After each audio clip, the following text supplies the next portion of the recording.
Hi guys, my name is Joe, and welcome back to one more Room by Room. Now, this week we're going to be exploring one of the most impressive rooms inside the Hackley House, and that of course is the reception hall. Alright, so for starters, this room was built for a very specific and important purpose. That purpose was to be very flashy and to immediately show off several things. So during the Victorian age, the art of making a first impression was very important. So this hall establishes that Charles Hackley was A, very wealthy, B, had a very important and prominent family, and C, that he was very knowledgeable about several things. So these things were established by the stenciling, the size of this room, and the carvings that you do see everywhere. And so the carving that you see going throughout this entire room is actually really well done and also really impressive for a number of reasons. One of them is the fact that everything was done by hand and it was actually all done over a 2-year period. So the company that was responsible for this work is a company that was actually based here inside Muskegon by the name of the Kelly Brothers. And the Kelly Brothers employed a team of 13 carvers to be here every single day for 2 years straight to knock all this stuff out. Now, the carvings themselves also do help to establish that not only was Charles wealthy because of how many carvings there are, how detailed they are, also help to establish that Charles was actually a super knowledgeable guy. He was knowledgeable about a number of things, and these things are kind of addressed in the carvings themselves. To where you see that little face up there, maybe not so little, but that is one of the 5 faces or races of man. And so they kind of circle the entire room. These guys, we believe, are probably a part and kind of show off part of a theory that was put forward in 1795 by Johann Blumenbach, whose part of his theory stated that all man is created equal, only differing in physical appearance. And so you will see the 5 kind of faces that represent the different parts of the world, at least in 1890. For example, this man right here, he shows the Pacific Islands. And coming down from him is the gentleman representing Africa. And then down here by the Christmas tree, we do have the gentleman representing both North and South Americas. Directly across from him is the gentleman representing Asia. And then way over here, back across the room, is the gentleman representing Europe. And then before, you may have seen this little guy right over here.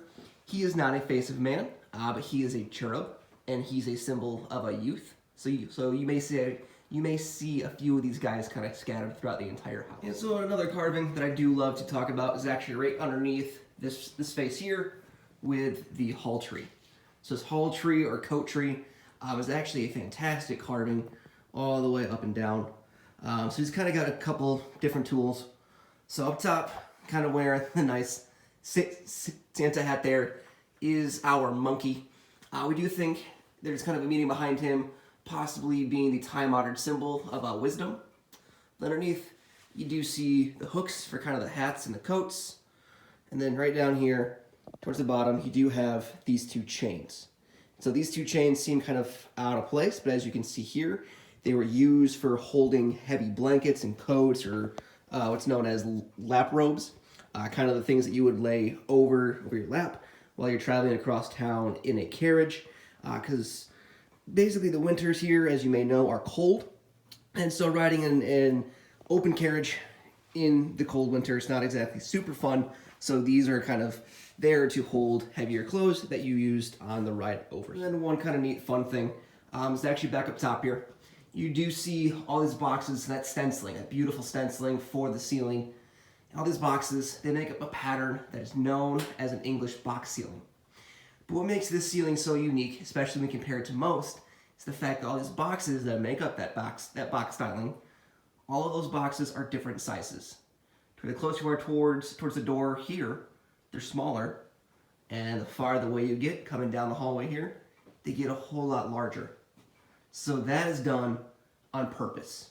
Reason being is because per Victorian culture, the larger the reception hall you had, that meant that you had more and more wealth.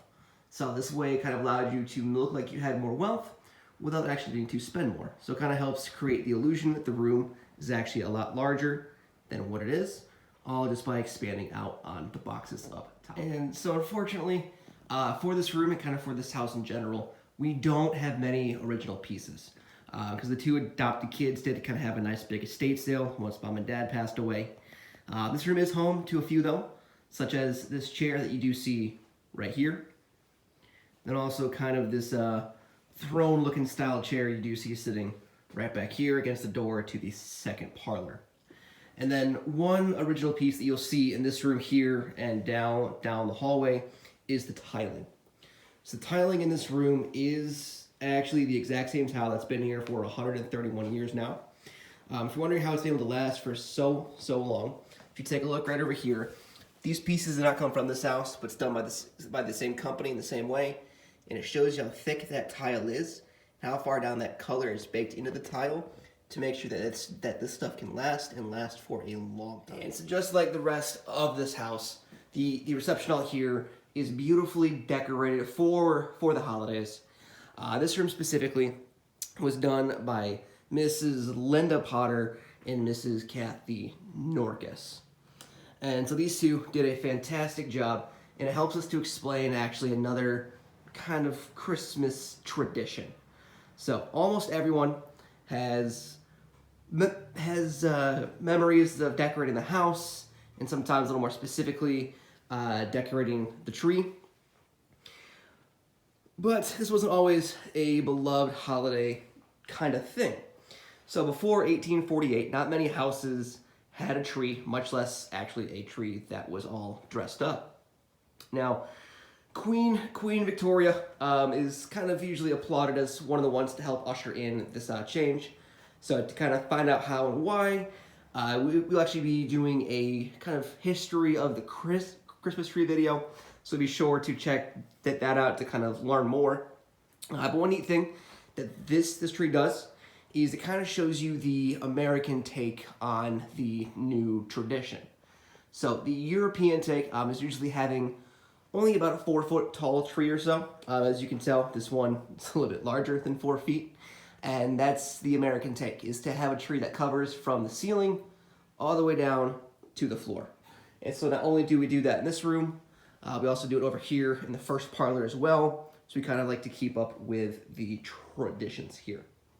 And so, as we have previously discussed in the second parlor holiday video as well, you can see all this greenery, all the beautifully well done greenery going down the stairs, the table, across the mantle, kind of coming right around the archways here, and then even around the clock itself and through the parlor doors.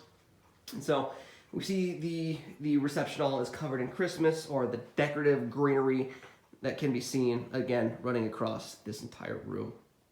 So again, I want to say thank you to Linda and to Kathy for taking the time to decorate this room and do it so well. All right, so that will go ahead and wrap up one more room by room.